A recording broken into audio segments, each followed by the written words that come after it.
The streets of Boston were quiet that fall in 1962, too quiet. But beneath the surface, fear was starting to take root. Women had begun to vanish, disappearances first marked by whispers, then by panic. It started with small reports.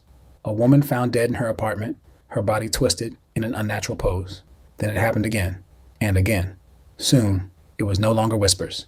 The city knew Boston had a killer on its hands. Mary Mullen, age 85, was found dead in her apartment on the South End. At first glance, it seemed like natural causes, a heart attack, the doctor said. But something in the back of my mind didn't sit right. There were no signs of forced entry, yet the scene felt staged. The way she was positioned, her hands resting almost peacefully by her side, felt unnatural for someone who had died in the throes of a heart attack. But that was just the beginning. 2 weeks later, another body surfaced.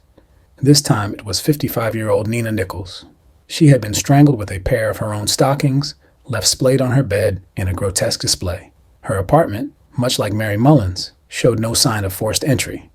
Whoever this killer was, he had charmed his way inside. That's when I realized we were dealing with something different. Someone different. A predator who could blend in, gain trust, and strike without warning.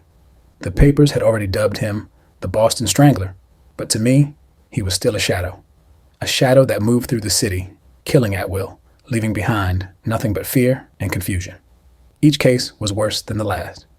Jane Sullivan, 67, was found in her bathtub, a pair of stockings used to strangle her, a scarf tied around her neck. Her apartment, like the others, was neat, untouched, as if the killer had taken his time. I couldn't shake the feeling that he was playing with us, taunting us. For months, we collected evidence. We interviewed witnesses. We followed leads that went nowhere. There was a method to the madness, but we couldn't crack the pattern. The killer was careful, meticulous, leaving no fingerprints, no clear motive, no witnesses. The victims had little in common. Different ages, backgrounds, and lives. The only thing that connected them was the brutality of their deaths and the signature he left behind. The stockings, the careful arrangement of their bodies. The trail went cold, and the city's fear turned to frustration. People were locking their doors, arming themselves with whatever they could find, but the shadow still lurked, undeterred. Every day, I felt the pressure mounting. The press was relentless, the people desperate for answers, and all we had were bodies and questions. It wasn't until early 1963 that we caught a break, if you could call it that.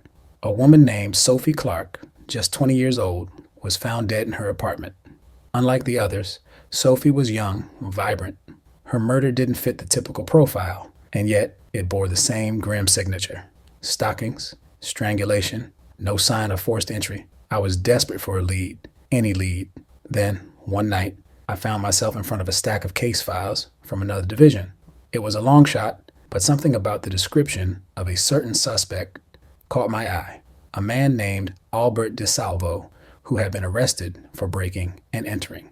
He had a history of posing as a maintenance man, charming his way into women's homes. It wasn't enough to go on, but I knew we were onto something. We pulled him in for questioning. DeSalvo was charismatic, almost disarmingly so. He smiled, laughed, made small talk as if he had nothing to hide. And yet, when I looked into his eyes, I saw something dark, something off, but we needed more than a gut feeling. We needed evidence, and we didn't have it. On the night of October 27th, 1964, we received a disturbing report from a young woman who had endured a harrowing ordeal. She told us a man came to her door, posing as a detective. Trusting him, she let him in, only for him to overpower her, tie her to the bed, and S.A. her. Before leaving, he muttered an eerie, "I'm sorry." With her courage and detailed description, we identified the assailant as Albert DeSalvo. Finally, in a move I never saw coming, DeSalvo confessed, not just to one murder, but to all of them. He detailed each killing with chilling accuracy, describing how he had gained the trust of his victims, how he had strangled them with their own clothing, how he had left them there, perfectly arranged, like trophies. But even with his confession, something didn't sit right with me. As I reviewed the case files, a creeping doubt began to gnaw at me. DeSalvo was undeniably involved. His confession matched too many of the details. But there were other cases that didn't fit his profile, murders that seemed different in execution, in style. The city wanted closure, and they had it. DeSalvo was locked away, and the killings stopped. But to this day, I still wonder if the real Boston Strangler died with him, or if another shadow had been lurking in the city, one we never caught.